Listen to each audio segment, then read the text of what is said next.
Welcome back to the channel, folks. In today's video, we are taking another look at Apple's latest budget tablet. This is the iPad 2025, also known as the iPad A16, also known as the iPad 11. This is their current budget offering. Let me start off this video by saying that I continue to be impressed by this tablet here. If you are currently in the market for a budget tablet, yeah, this is a fantastic tablet. Now, we're not going to go through the very structured, way I typically do my videos, but I wanted to make a very quick video just to say that if you are currently in the market and you were considering this guy along with, other tablets, just pull the trigger on the iPad 11.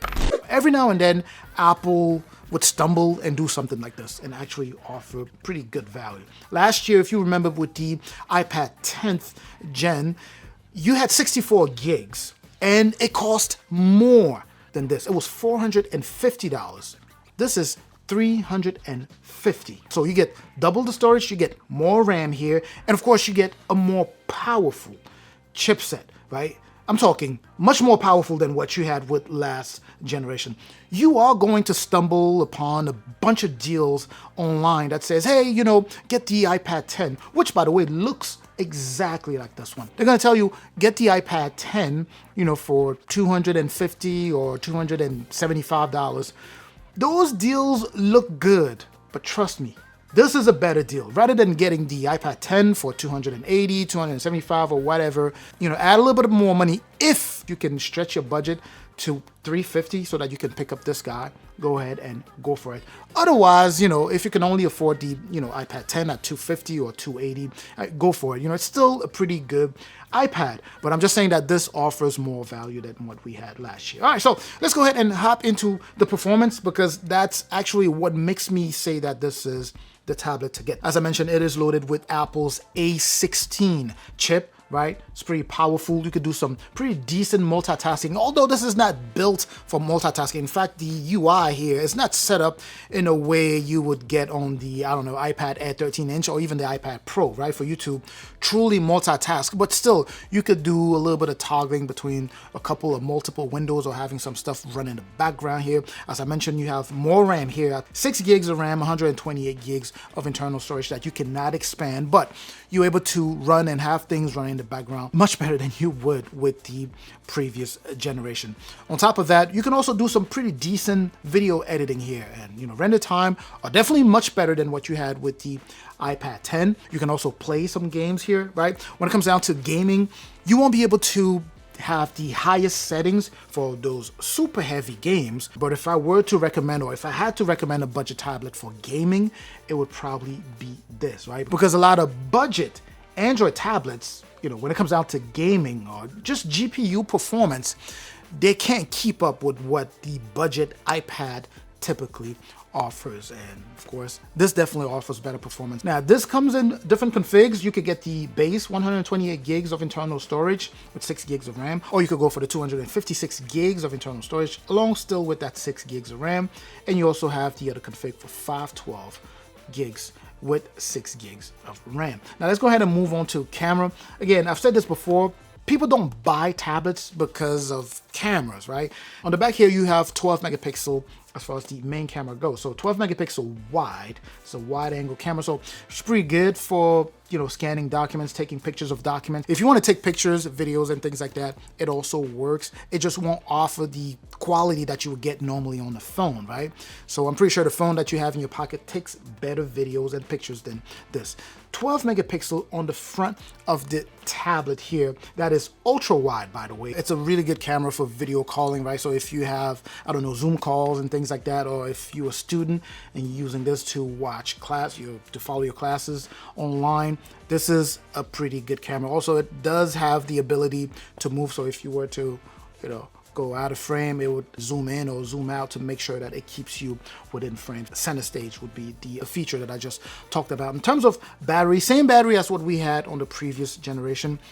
Pretty good battery. It definitely lasts the entire day. So if you are a student, it should last you the entire day, unless of course you're spending your entire day just doing heavy projects and playing heavy games and watching super high definition videos on it. But anyways, in terms of battery life, really good battery for the average person. As far as physical features go, of course, we have at the top there to unlock the tablet, Touch ID, right? That is a physical fingerprint sensor, which is what I typically prefer because they are faster and they're also more secure, right? You do have your power button, which is also embedded in that same, fingerprint sensor. You have volume rocker on the side, of course.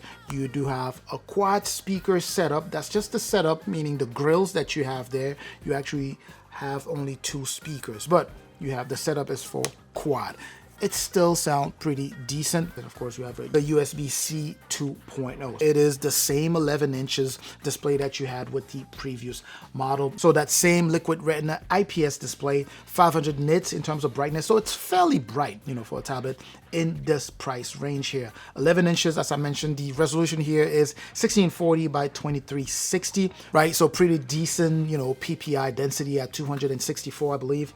264 in terms of PPI, so image quality fairly sharp, right? When you're watching videos or even pictures and things like that, image quality is definitely sharp. Now, the aspect ratio is the one thing that you might need to be worried about depending on the type of stuff that you watch, right? If you're looking to, I don't know, to enjoy very cinematic type of videos on here, the aspect ratio here is different from what you would normally get from, I don't know, a Galaxy Tab S, whatever, S10 Plus, for example, right? Where the image quality is very wide and you can really enjoy that cinematic type of mode. Here you have larger bar at the top there and at the bottom, but still enjoyable. Also, as far as the display goes, it's a non-laminated display, so there's a gap between the top part here and the actual panel below that, which is a good and a bad thing, right? It's a good thing because the vast majority of people who go for this budget tablet are people, who are looking for value, right? Looking for value, looking for something that is affordable.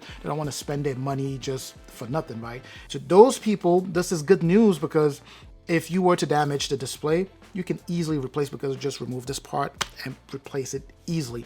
As opposed to something that is laminated where if the display were to smash, that's the entire thing that's done, right? And you have to spend a lot more to fix. So as far as fixing a display like this, it's good if you are looking to save money there also. Now, the part where it's not good is more for people like myself. It affects my user experience again because I'm used to displays that are laminated, but that's just a side note. Let's go ahead and stop this video here. I was just making this video as a reminder that this is a very nice option out there if you're currently looking for a budget tablet, especially if you're looking for a budget iPad. As I mentioned, it's a refresh in terms of the power that's inside the chipset inside. You also do have more room, more RAM, and all of that good stuff. So if you're a student and you were looking for a budget tablet, this would be a nice pickup. If you are just a regular person looking for something for, day-to-day tasks, a little bit of email here and there, a little bit of gaming and things like that,